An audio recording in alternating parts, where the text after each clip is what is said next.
This isn't a classroom, ma'am. That fire doesn't care about your doctorate in thermodynamics or whatever binder you're carrying. Out here, theories burn, the words, dripping with condescension, echoed off the corrugated steel walls of the training facility's observation deck. Chief Instructor Barlow, a man whose personality was as loud as his fire engine red polo shirt, gestured with a thumb toward the monolithic structure they called the Inferno. It was a labyrinth of steel plates and reinforced concrete, designed to simulate the very worst of shipboard fires, a place where steel glowed cherry red and the air itself could ignite. The crowd of seasoned firefighters, a mix of municipal veterans and corporate emergency response teams, chuckled nervously. They all knew Barlow. His arrogance was a known quantity, a force of nature as predictable as the fires he created. They looked at the woman he was addressing, this quiet consultant named Lena Morgan. She was of average height, with a lean build that seemed almost fragile next to the burly men around her. Her gear was clean, her posture was still, and her expression was a placid mask of professional neutrality. She hadn't said a word for the past hour, merely observing, her gaze analytical, her presence so understated she might as well have been a ghost. Barlow saw weakness. He saw a pencil pusher, an academic sent by the board of directors to justify a budget with buzzwords and theories. He saw someone who had never eaten smoke, never felt the blistering heat of a flashover peel the paint from a helmet. But Admiral Hayes, standing at the back of the group, saw something else entirely. He wasn't looking at her clean gear. He was looking at her stance. It was the subtle, perfectly balanced posture of someone whose body was a conditioned weapon, a posture of coiled stillness that he hadn't seen since his days reviewing Tier 1 deployment briefings. He saw the way her eyes scanned the structure not as a building, but as a tactical problem, her gaze methodically mapping every vent, every seam, every potential point of failure. While Barlow postured, Morgan was processing, her silence a stark contrast to the loud ignorance filling the room. If you believe that true strength is found not in the volume of the voice, but in the precision of the action, type competence below. The challenge had been laid down, not by words, but by the universe itself, which was about to test the foundation of every assumption made that day. The quiet woman simply gave a single, almost imperceptible nod. Her focus already shifted back to the hulking steel beast before them. Her mind leagued beyond the petty insults echoing in the stale, humid air. Her silence was not submission. It was preparation. It was the calm before the storm she was uniquely qualified to walk through, a storm of fire and chaos that was, at that very moment, beginning to brew beyond the confines of their controlled scenario. The air on the observation deck was thick with anticipation, a mix of professional curiosity and the low-grade tension that always precedes a live-fire drill. Chief Barlow, basking in the glow of his own perceived authority, continued his monologue, his voice a booming instrument of self-importance. He pointed to schematics on a large monitor, tracing lines with a thick finger, explaining the predictable behavior of the propane-fed flames within the Inferno. He spoke of heat convection, fuel loads, and the Academy's time-tested methods for suppression. To the assembled firefighters, it was familiar territory, the catechism of their profession. Lena Morgan, meanwhile, remained a silent fixture at the edge of the group. She didn't look at the monitor. Her eyes remained fixed on the physical structure itself. Her focus was absolute, a testament to a discipline forged in crucibles far hotter than this training ground. The other attendees, influenced by Barlow's public dismissal, kept a respectful but clear distance from her. They saw her as an outsider, a corporate observer whose presence was a bureaucratic necessity, not a professional asset. She represented a world of paperwork and risk assessments, a world antithetical to their hands-on, visceral reality. The initial insult had set the tone, creating an invisible wall around her. She was isolated, a solitary figure defined by the group's collective and incorrect judgment. Her reaction, or lack thereof, only deepened the mystery. She offered no defense, no protest, no flicker of indignation. Her face remained a calm, unreadable slate. Instead of engaging with the petty drama, she unclipped a small, ruggedized tablet from her belt. With economical movements, her fingers danced across the screen, pulling up not schematics, but complex environmental data: barometric pressure, external humidity, the specific alloy composition of the structure's support beams. She was building a different kind of fire in her mind, a model based on physics and material science, a fire that was not just a training scenario, but a dynamic, potentially unpredictable event. Barlow's fire was a story he told himself and his students, a monster he believed he controlled. Morgan was studying the monster's DNA, learning its true nature from first principles. This methodical, silent work was her true language, a dialect of pure competence that no one else in the room was equipped to understand. They saw a woman playing on a device. Admiral Hayes saw a master strategist gathering intelligence before an engagement, her focus unwavering, her purpose clear even if it was invisible to everyone else. The quiet hum of the facility's ventilation system was the only sound that seemed to acknowledge her presence, a steady, mechanical drone that mirrored the calm, persistent rhythm of her own silent preparation. The exercise began as planned. A deep roar erupted from within the inferno as the propane jets ignited, and thick, black smoke began to pour from the designated vents. On the monitor, thermal cameras showed the interior temperature climbing steadily: 300, 500, 700 degrees. Barlow was in his element, narrating the event with the practiced cadence of a sports commentator. "You see that smoke, gentlemen? That's your tell. Dark, turbulent, under pressure. That means she's getting hot and hungry." Two trainees, encased in heavy gear, made their entry, a thick hose line snaking behind them. Their progress was tracked by green icons on the schematic. Everything was nominal. Everything was under control. Then, a sound that didn't belong. A high-pitched, metallic screech echoed through the observation deck speakers, followed by a sudden, violent shudder that vibrated through the concrete floor. On the monitor, a cascade of red error messages flooded the screen. Valve regulator malfunction. Pressure override failed. Emergency vent system offline. The green icons representing the trainees disappeared, replaced by a single, flashing red warning: extreme temperature alert. Catastrophic failure imminent. The controlled burn had become an uncontrolled bomb. The propane, no longer regulated, was dumping raw fuel into the chamber, turning the training fire into a potential flashover that would exceed the structure's design limits. Barlow stared at the screen, his face draining of color. The confident narrator was gone, replaced by a man frozen in disbelief and sudden, gut-wrenching fear. "Shut down. Kill the main fuel line," he yelled in his microphone, his voice cracking. A panicked voice from the control booth replied, "Sir, the emergency cutoff isn't responding. It's a dead stick." The room fell into a deafening silence, punctuated only by the rising, angry roar from inside the steel beast. The trainees were trapped. The protocols had failed. The bravado had evaporated, leaving behind the cold, hard reality of a fatal situation. In that moment of collective paralysis, one person moved: Lena Morgan. With a calm, fluid motion, she set her tablet down, her face devoid of panic. There was no hesitation. She moved with a purpose that was both terrifying and mesmerizing to behold, her every action stripped of wasted energy. She wasn't preparing to fight the fire Barlow had described. She was preparing to enter the far more dangerous one she had already calculated. The atmosphere on the observation deck had curdled from academic interest to raw, primal fear.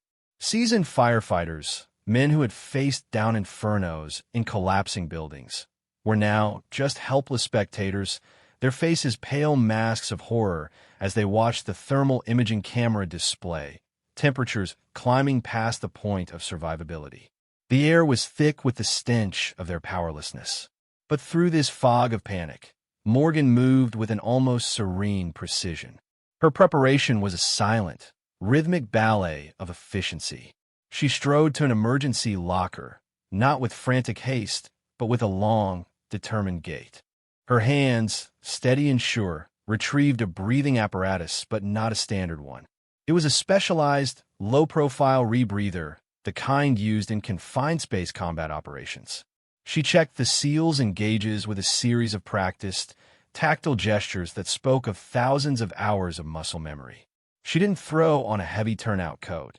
Instead, she pulled on a lightweight, silver-colored proximity suit, a garment designed for short-duration, extreme heat entry, the kind used by aircraft rescue firefighters. As she worked, her movements were so economical, so fluid, they seemed to slow down time around her. Each buckle was clipped, each strap tightened with a single, decisive pull. There was no fumbling, no wasted motion. The entire process took less than 30 seconds, a testament to a level of training that was utterly alien to the stunned onlookers. Barlow, finally snapping out of his stupor, stammered, "What are you doing? You can't go in there. It's a flashover chamber. Protocol says we seal the doors and—" Morgan cut him off, not with a word, but with a look. For the first time, her calm facade broke, and her eyes, clear and fiercely intelligent, locked onto his. In that single glance, there was no fear, no anger, only an unspoken, authoritative command to get out of her way. The look silenced him instantly. She then grabbed a Halligan bar from the wall, a simple tool of forged steel. But in her hands, it looked like an extension of her own body. She turned not toward the main entry door, which was now visibly glowing with heat, but toward a small, unmarked maintenance hatch low on the structure's wall, a detail no one else had ever paid attention to. She had seen on the blueprints, memorized its location, and understood its tactical significance. As she approached the inferno, the roar of the fire grew louder, a hungry beast waiting to devour anything that entered. The heat radiating from the steel walls was so intense it warped the air. And then she did the impossible. She didn't just open the hatch. She struck the wall beside it with a Halligan bar, a precise, calculated blow. A deep, resonant clang echoed through the facility. She wasn't trying to break through. She was listening. She struck it again, lower this time, her head tilted, feeling the vibration through the tool's shaft. She was reading the structure, diagnosing its internal pressure like a doctor listening to a patient's failing heart. Then, with a sudden, powerful twist, she pried open the hatch. Instead of a deadly backdraft of flame, there was a controlled, high-velocity jet of superheated gas, which she expertly directed away from herself. She had created a vent, a surgical incision that momentarily stabilized the pressure inside. Without a moment's hesitation, she slipped through the opening and disappeared into the roaring, incandescent heart of the inferno. A collective gasp swept through the observation deck. They had just witnessed something that wasn't in any firefighting manual. They had just witnessed art. The control room was a frantic hive of useless activity. Technicians scrambled over dead consoles, their voices a rising chorus of panic and frustration. On the main screen, the thermal camera feed had whited out, its sensors overwhelmed by the sheer intensity of the heat, which had now exceeded 1,500 degrees Fahrenheit. The two trainees were presumed lost, their last known position now the epicenter of a raging furnace.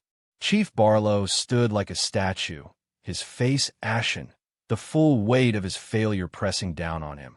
The silence on the observation deck was now a heavy, suffocating blanket of dread.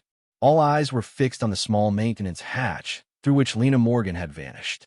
It was a dark, insignificant hole in the side of a roaring monster. To most, it looked like a tomb, but Admiral Hayes watched with a different kind of intensity. His expression was grim, but it was laced with a dawning, terrible recognition. He had seen this before. Not this exact scenario, but this brand of impossible calm, this surgical response to utter chaos. It was the hallmark of a very specific, very small community of warriors. He moved quietly to an auxiliary console in the corner, one with a direct link to the Naval Personnel Database. He typed in a name, Morgan, L. A search prompt appeared. He paused, his fingers hovering over the keys, as if steeling himself for what he already knew he would find. Back at the Inferno, an eternity seemed to pass. 30 seconds. A minute. 90 seconds. The roar of the fire seemed to intensify, a final, defiant crescendo. Then, as suddenly as it began, the sound changed. The deep, angry roar faltered, replaced by a sputtering, coughing hiss. The thick, black smoke pouring from the vents thinned, turning gray, then white. From the maintenance hatch, a figure emerged, covered in soot and grime. It was Morgan. She wasn't alone. She was dragging one of the trainees with her, his unconscious form slung over her shoulder in a perfect firefighter's carry. A moment later, she reached back into the darkness and pulled the second trainee out onto the concrete floor. Both were alive. Both were breathing. Medics swarmed the scene, but Morgan simply stepped back, her work done. She moved to the main fuel line junction, a complex array of pipes and levers. With the same methodical calm, she manually cranked a large, red wheel, and the last of the hissing flames inside the inferno died, plunging the structure into an eerie, steaming silence. The crisis was over. The impossible had been achieved. The entire event, from her entry to the final shutdown, had taken less than 3 minutes. Morgan stood, breathing evenly through her rebreather, a solitary figure against the backdrop of the cooling, silent steel beast she had just tamed. Her silver suit was scorched black, but she stood tall, a monument to a level of competence so profound it defied comprehension. In the control room, Barlow could only whisper a single phrase over and over again. "That's not possible. That's not possible." The silence that followed was more profound than the roar of the fire it replaced. It was a silence filled with awe, confusion, and a deep, unsettling sense of recalibration. Every person on that observation deck was reevaluating everything they thought they knew about their profession, about courage, and about the quiet woman standing before them.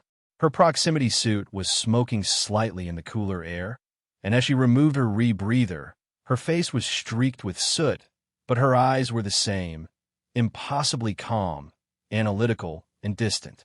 She looked less like a survivor and more like a scientist who had just concluded a successful, albeit strenuous, experiment. Medics were attending to the 2 trainees, who were now conscious and coherent, suffering from minor burns and smoke inhalation, but miraculously alive. They kept looking over at Morgan with a mixture of terror and reverence, as if they had been rescued not by a person, but by a force of nature. Chief Barlow, his face a canvas of shattered arrogance and dawning shame, took a hesitant step forward, his mouth opening and closing as he struggled to find words. But before he could speak, a new voice cut through the quiet, authoritative and absolute. "Stand down, Chief." All heads turned. Admiral Hayes was walking from the control room, his face set like granite. He didn't look at Barlow. He didn't look at the trainees. His eyes were fixed solely on Lena Morgan. In his hand, he held a tablet, its screen glowing in the dim light. He stopped a few feet from her, his posture ramrod straight. "I had to pull some strings," the Admiral said, his voice quiet but carrying the weight of command. "Your service record is buried under so many layers of black ink and special access codes, it took a flag officer's direct authorization to even view the summary." He turned the tablet so Barlow and the other instructors could see the screen. The header was simple: Morgan Lena, Master Chief Petty Officer. U.S. Navy. Below it, the text began to scroll. Classification: Special Warfare Operator. Primary designation: Naval Special Warfare Development Group. A low murmur went through the crowd. DevGru. SEAL Team 6. It was a name spoken in whispers, a unit that existed more in myth than in official documentation.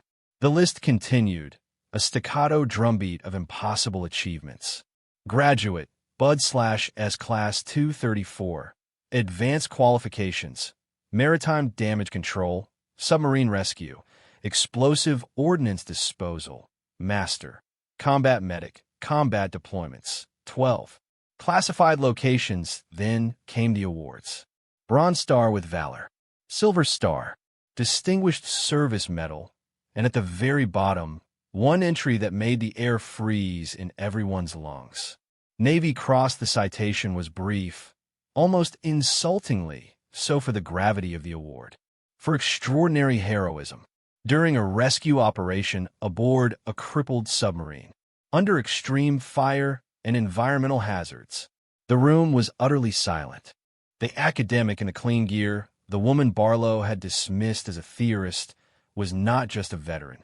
She was a living legend, a member of the most elite fighting force on the planet, a hero decorated with the nation's second highest award for valor. The quiet consultant was, in fact, Master Chief Lena Morgan, a Navy SEAL, and they had just watched her go to work. The revelation landed with the force of a physical blow. The firefighters, men who defined themselves by their courage and physical prowess, stared at the screen and then at the unassuming woman before them. The cognitive dissonance was staggering. They had built their careers on a specific image of a hero, broad-shouldered, loud, and overtly masculine. Lena Morgan was the antithesis of that image, and yet her resume of quiet, lethal competence was so overwhelming, so utterly definitive, that it shattered their preconceived notions into a million pieces. They weren't just looking at a woman. They were looking at a standard of excellence they hadn't known existed. Chief Barlow looked as though he had been struck by lightning. His face, which had cycled through arrogance, fear, and confusion, now settled on a look of profound, soul-crushing shame. The words he had spoken earlier, so full of dismissive pride, now hung in the air like a toxic poison. The fire eats people like you for breakfast. The irony was so thick it was almost suffocating. The fire hadn't eaten her. She had walked into its heart, diagnosed its rage, and put it down like an unruly animal. The theories he had mocked were, in fact, the ruthlessly practical applications of physics and engineering forged in the crucible of real-world combat operations, where the price of failure was not a poor training evaluation, but death. Admiral Hayes lowered the tablet, his gaze still locked on Morgan. He took a slow, deliberate step forward. In the rigid, formal world of the military, there are gestures that carry more weight than any words. What he did next was one of them.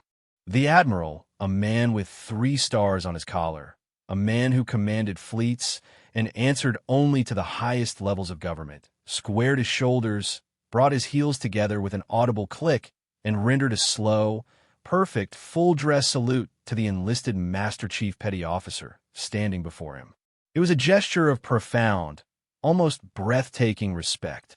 It inverted the entire command structure, acknowledging that in this room, on this day, true authority did not reside in rank, but in proven, undeniable competence. Master Chief Morgan. The Admiral's voice was clear and resonant. On behalf of everyone here, I apologize. We had no idea who we were talking to.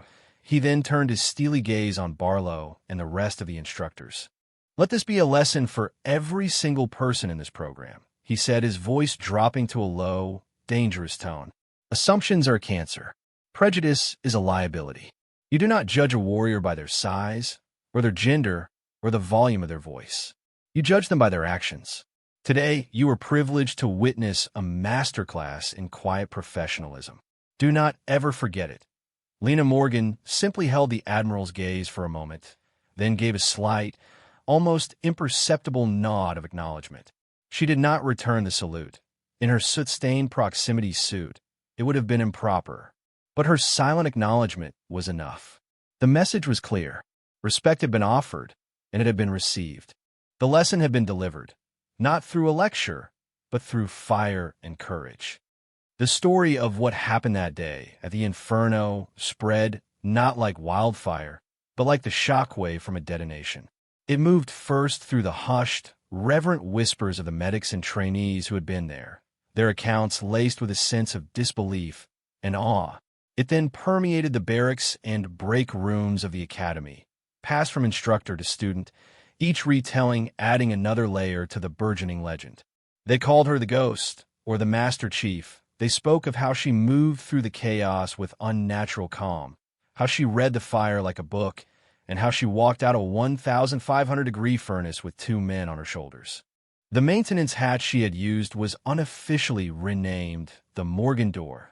The technique of striking the wall to diagnose internal pressure was reverse-engineered from eyewitness accounts, and, after weeks of analysis, formally incorporated into the advanced curriculum as the Morgan sounding. The event became a piece of institutional folklore, a cautionary tale for the arrogant, and an inspirational saga for the humble. Chief Barlow underwent the most profound transformation.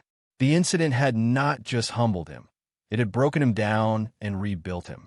The day after, he formally tendered his resignation to Admiral Hayes, stating he was no longer fit to lead. The Admiral refused it. "Your punishment, Chief," Hayes had told him, "is to learn. Your penance is to become the instructor she needs you to be." And so, Barlow stayed. His booming voice was replaced by a quieter, more considered tone.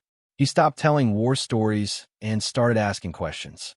He was the first to sign up for the new Advanced Damage Control seminar that Morgan was asked to design. He became her most dedicated student, his shame channeled into a relentless pursuit of the knowledge he had once so arrogantly dismissed.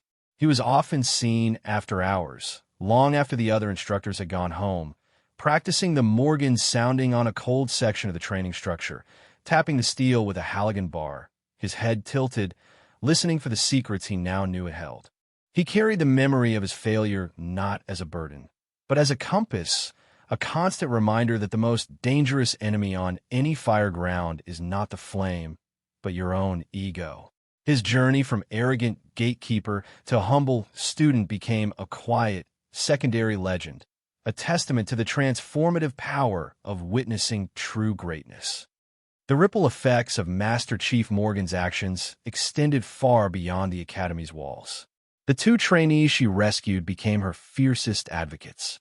They spoke to their departments, to regional firefighting conferences, and to anyone who would listen about the quiet woman who had walked through hell to save them.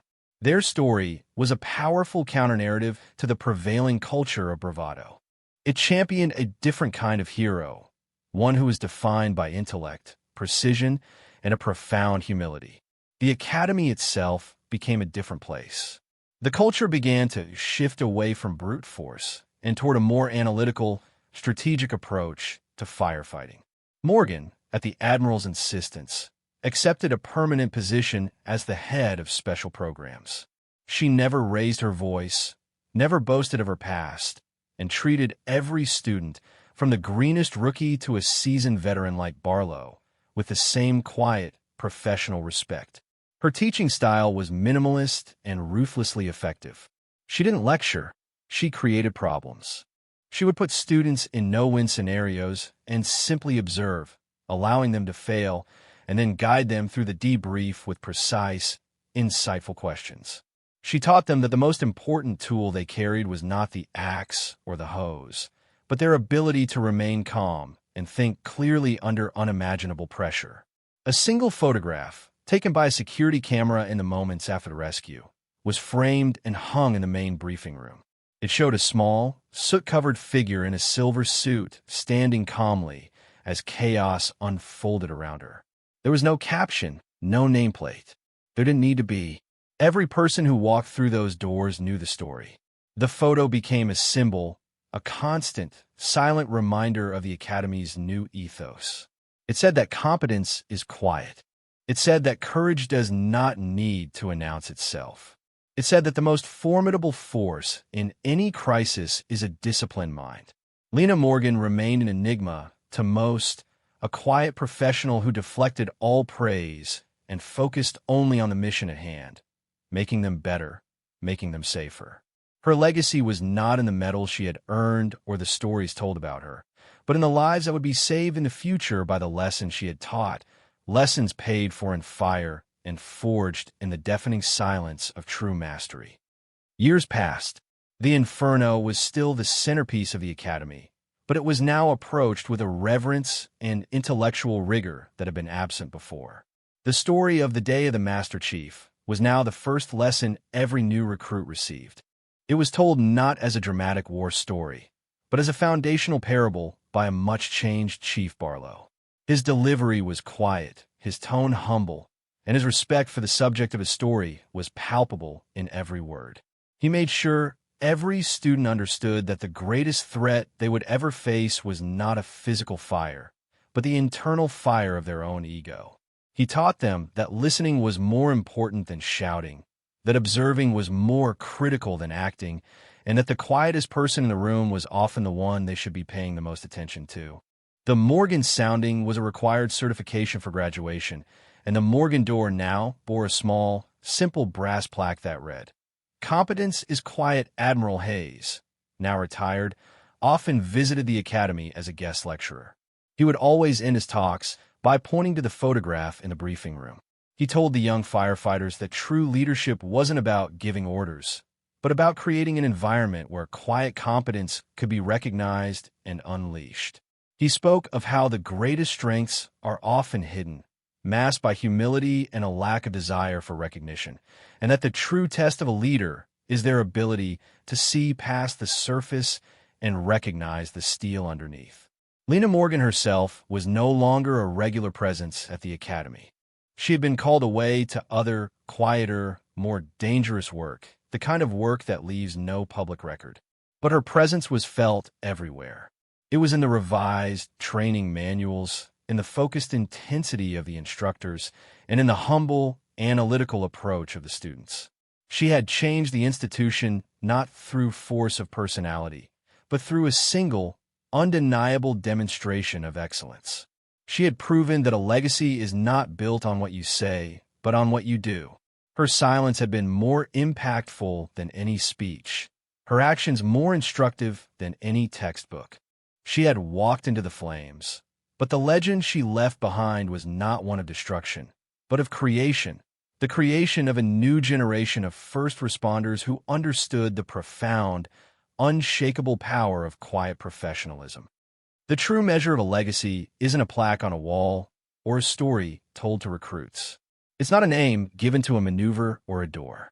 A true legacy is a change in the current of thought, a fundamental shift in the very DNA of an institution.